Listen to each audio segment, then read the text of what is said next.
If you grow your own food to preserve for the future, sometimes you will have bumper crops and sometimes you will have failures. But you keep putting up what food you have because you want the best possible food to feed your family. When weather, insects, or disease cause your crops to fail to produce the results you had hoped for, you need to have backup plans. Preserving extra food each year in various forms, such as canned, dehydrated, frozen, or freeze-dried, can help you cover the lean years with the plentiful years. Welcome to the old Mayfield place, where I teach you to be more self-reliant in so many ways, such as growing your own food, using herbal medicine, and preserving food for long-term storage. During the month of August, I'm joining Jessica over at Three Rivers Homestead, who has challenged us to preserve something every day during the month. While some days that will mean all-day canning sessions, some days it will be as small as freezing a few tomatoes to make into sauce later. The goal of this challenge is to add to our food storage every day, and I'd like to encourage you to also join this challenge to prepare for the winter. As Jessica says, every bit counts.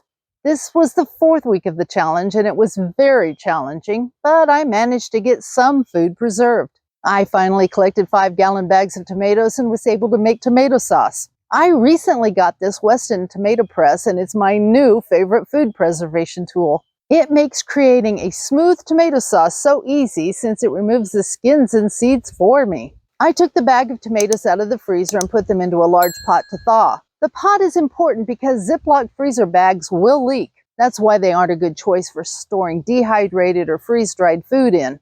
If they aren't watertight, they aren't airtight. Once they were thawed, I set up the tomato press on a cookie sheet. I learned this trick from my friend Karen over at Buttercup and Fern Homestead. She showed me how to put my cutting tray into a cookie sheet to contain all of the mess, and it works great for my tomato press also. Thanks, Karen. Go over and check out her channel. I'll leave a link in the description below. I drained the excess liquid from the tomato, which helps the sauce thicken up quicker. I'm going to cook the tomato liquid down until it reduces by half before I can can it, so removing as much liquid as possible cuts down the cooking time. I then loaded the hopper with the tomatoes and turned the crank. The tomatoes feed down into the auger and press the juice and pulp through the sieve and into a bowl while pushing the seeds and skins out the other end into another bowl. Isn't that amazing? You don't have to remove the skins and then press the pulp through a sieve to remove the seeds. The machine does it for you. I love this thing. And you can repress the seeds and skins to get the most pulp out. I found that running it through a total of 3 times extracts as much sauce as you're going to get. You really don't get any more with the 4th try. Then I transferred the juice into a large pot and brought it to boil on the stove. Once it reached a boil, I turned the heat down to a simmer and let it cook until it was reduced by half. Out of 5-gallon bags of tomatoes, I was able to fill 3-quart jars and had about a cup left over that I put into the freezer to use to make pizza sauce the next time we make pizza. It takes a lot of tomatoes to make tomato sauce. I pressure canned the sauce for 15 minutes at 11 pounds of pressure. Because tomato products are a high-acid food, they can be pressure canned or water bath canned safely. Monday, I didn't have any produce ready to process, and it was very hot, and honestly, I took the day off. We went to a city about 75 miles from our house because we needed to stock up on some supplies, including some canning jars that I will make good use of. But I didn't get anything preserved that day. On Tuesday, I picked a few more tomatoes. I had topped the tomato plants last week, which was one of the methods I found during my research on how to get your tomatoes to ripen. I'm glad I did because it seemed to work, and I had more ripe tomatoes on Tuesday. Unfortunately, it was also 106 degrees Fahrenheit with a heat index of 120 degrees Fahrenheit, and the winds were between 10 and 15 miles an hour. The tomatoes were beautiful. They were also half cooked. I was able to salvage a few tomatoes to freeze and process in the future, but it was very disappointing to have to throw away so many. The heat wave and wind lasted through Saturday and pretty much destroyed my garden.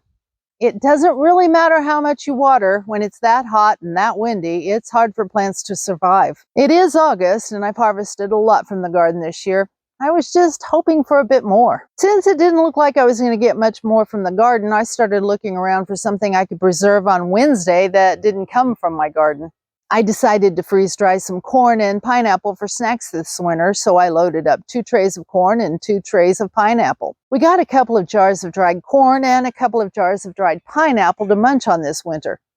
Dried corn may sound like an unusual snack, but we think it's delicious. They were ready to go into the jars by Thursday. Friday, we went to a farmer's market where we bought some beautiful nectarines. If our garden is done producing good food for us, I'm thankful for farmers markets where I can buy wholesome food to preserve and fill in the holes. Even if our garden doesn't give us all the food we need to get through the winter, it's good to have alternative sources for food. This is why I try to preserve at least 2 years of food when we have plenty coming from the garden.